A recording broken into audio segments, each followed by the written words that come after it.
अगर आप भगवान से कुछ मांग रहे हैं और वो बहुत देरी कर रहे हैं देने में, तो तैयार हो जाइए उस पल के लिए जब भगवान आपको वो सब देने वाले हैं जितना आपने उनसे मांगा भी नहीं होगा।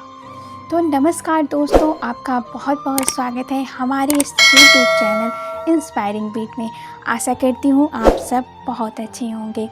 एक बार भगवान श्री कृष्ण से श्री राधा रानी ने एक सवाल पूछा कि भगवान खुश किससे होते हैं, भगवान को प्रसन्न कैसे किया जा सकता है, भगवान किसकी भक्ति से प्रसन्न होते हैं, चढ़ावा चढ़ाने वालों से या फिर भक्ति या भाव से या फिर बस उनके नाम जप में जो लीन रहते हैं बस उससे प्रसन्न हो जाते हैं।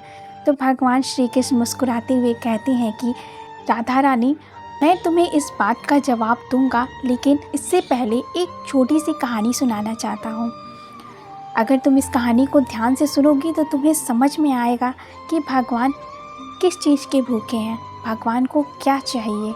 अगर तुमने इस कहानी को या फिर किसी ने भी इस कहानी को सुना तो भगवान क्या चाहते हैं, उनकी श्रद्धा भक्ति भाव क्या है, कैसे उनकी पूजा आराधना करनी चाहिए, ये सारे भक्तों को पता चलेगा और उनका कल्याण होगा।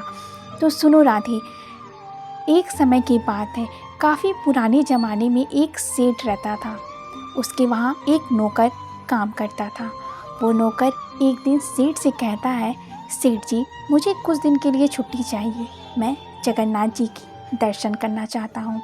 उस सेठ ने कहा, हाँ बिल्कुल जाओ, मैं नहीं जा पाता, मैं तो कारोबार के चक्कर में फंसा हुआ हूँ, मैं उनके दर्शन नहीं कर पा रहा हूँ, तो तुम ही जाकर दर्शन कराओ, मैं तुम्हें छुट्टी दे देता हूँ। और उस सेठ ने उस नौकर को 100 रुपये निकाल कर दिए और उस नौकर से कहा कि मैं तो जा नहीं सकता, लेकिन मेरे ये 100 रुपये भगवान जगन्नाथ के चरणों में चढ़ाकर जरूर आना।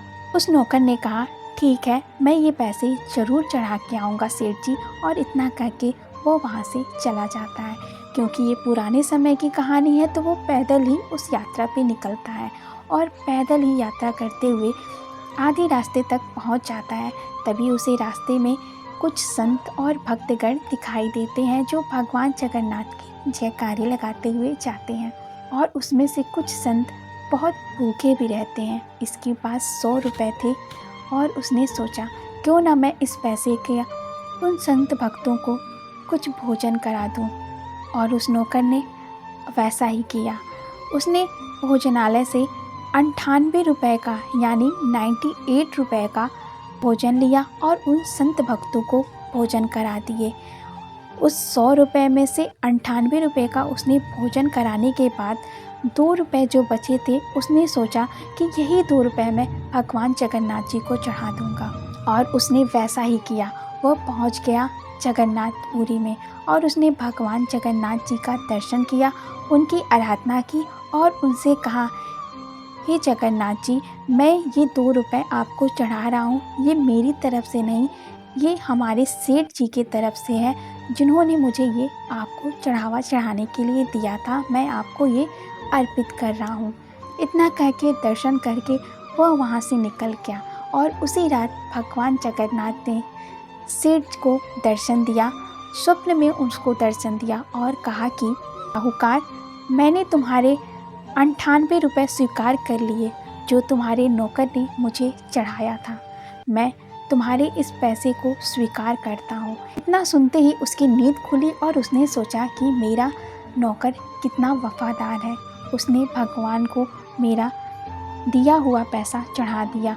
लेकिन भगवान जगन्नाथ ने कहा कि 98 रुपये चढ़ाएं, लेकिन उसने 2 रुपये का क्या किया ये मुझे नहीं समझ में आ रहा। कहीं उसकी तबीयत तो नहीं ख़राब हो गई, कहीं उसके साथ कुछ हो तो नहीं गया, अब आएगा तो मैं उससे पूछूंगा। उसके बाद वह दर्शन करके जब नौकर वापस आता है तो रास्ते भर यही सोचता है कि मैं सेठ जी को क्या जवाब दूंगा, मैंने तो 98 रुपये का भोजन करा दिया था और मात्र 2 रुपये ही जगन्नाथ जी को चढ़ाया था, मैं सेठ जी को क्या जवाब दूंगा। यही सोच विचार करते हुए वो रास्ते पर चला आ रहा था और घर पहुंचते ही सेठ जी ने उससे यही सवाल पूछा, तुम दर्शन कर आए? उसने बोला हाँ सेठ जी मैं दर्शन कर आए। और मेरे पैसे तुमने चढ़ा दिए थे? उसने कहा हाँ मैंने आपके पैसे जगन्नाथ जी को चढ़ा दिए थे। तब सेठ बोलता है कि तुमने 98 रुपये भगवान को चढ़ाए थे, लेकिन वो 2 रुपये तुमने क्या किए? उन 2 रुपये से तुमने क्या किया? तुम ठीक तो हो? तुम्हें कुछ हुआ तो नहीं है? या तुम्हें उन पैसों की ज़रूरत पड़ गई थी? और इतना सुनते ही वह नौकर अवाक रह गया। उसकी आंखें फटी की फटी रह गईं और तुरंत ही उसने पलट के पूछा ये आपको कैसे पता चला? तो सेठ ने कहा मुझे कल रात जगन्नाथ जी ने दर्शन दिए थे स्वप्न में, उन्होंने ही मुझे ये बात बताई है।